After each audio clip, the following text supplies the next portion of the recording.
Hey guys, Jeff Holomas back again for another episode in our manufacturer series. Today we're going to dive into our hydraulic tube bender.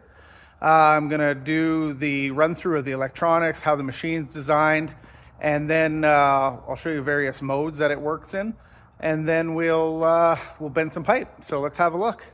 Okay, so here it is. This is a computer controlled mandrel tube bender. Like the rest of our machines here, this is electric over hydraulic. So you've got the big electric motor there, the whole tank underneath here. So this whole base is actually a hydraulic tank. Let me show you in here. So there's all hydraulic fluid under there. And then these are all the hydraulic valves. And they run the different rams on the bender. Let's come around here. This guy here is for the mandrel, so it feeds the mandrel in and out, and I can show you that in a minute here. Here's just the electronics in here, which are pretty simple, pretty straightforward. And then this is just the back side of the proportioning valves. All right, so up top here we have our die, and then we have our clamp, and then we have a following die. And basically, for every material that we bend, whether it's square or round, it has to have its own correct size dies. So for instance, we have a die set over here. This is for one of our very popular round tubes that we use. And so you can see this has got its own size. We've got the clamp here, and then we have the following die. And then this is a mandrel. This goes inside the tube to prevent it from deforming when it's being bent, because typically when you bend something, it wants to collapse a certain way, and what this does is controls the way it collapses, so we get a nice radius without deforming the tube. Okay, so I have it running. You can hear the hydraulics pumping. This is our interface screen, so we can run this tube bender in manual mode, we can run it in auto, or we can run it in semi-automatic. Typically we'll run it in manual mode for when we're prototyping a part. We haven't bent it before, and we just want to test and make sure everything's good. It gives us a lot of control, and I'll show you the various modes once we start bending here. But one thing I did want to point out is you can see here we have the angle. So this is set at 95 degrees, and we want to do a 90-degree bend on some tube here. So you can see we have a sample piece, and we want 90-degree bend on it. We have to account for the spring back of the aluminum. So in this case, we know that the square, to get a 90-degree bend, we have to set it to 95 degrees to allow for the metal to spring back. So what I want to do now is actually just show you the three different modes of it operating, and then we'll bend one piece of pipe.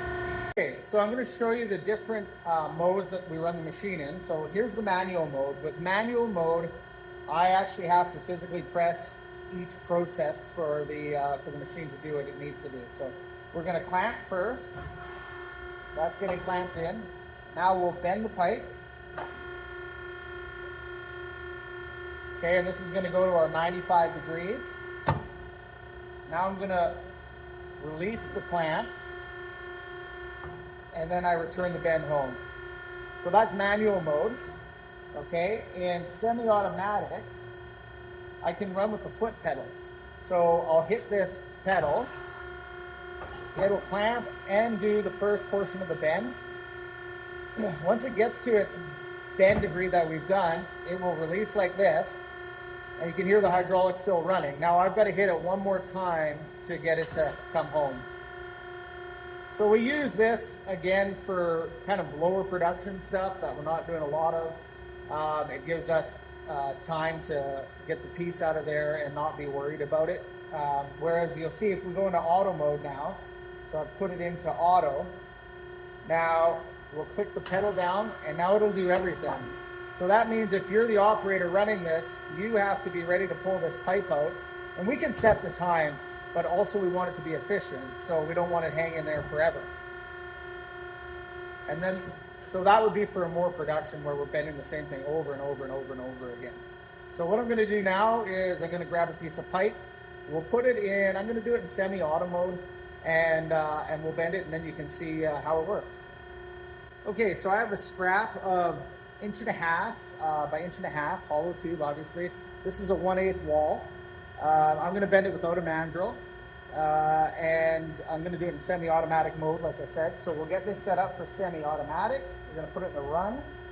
Now what this does here is allows me to get it clamped in place. And typically if we're gonna do a proper bend, there'll be a mark and then we line it up with the mark on the machine here.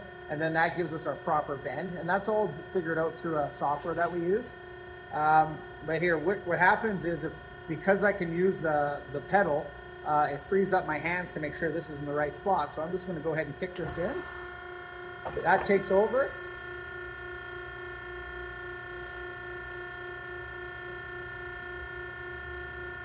Now it's bending the pipe. It'll then release it for us. I can remove it out of here. So we've got a nice bend. I can release this back, and that's a nice way to do low production parts. Okay, so here's the pipe we just bent. You can see I didn't use a mandrel, so we did get some deforming in here. But in a lot of cases with square, a little bit of deforming in there isn't a big deal. Sometimes the mandrel actually can cause more issues than it helps with. So having this deformation in here is actually not that big of a deal. On the other hand, here is a round tube that we bend, and this one's bent with a mandrel, and you can see that there's no deformation there at all. Let's go over here and we can go look at actually a production piece that's back from Powder Coat. These are our bag carriers that we produce here, and so you can see where we use that tube bender on our square. We make these whole hoops here to hold the bags on the back of the carts. Yeah, so these all came back from Powder Coat, and we'll be ready to go into inventory here shortly.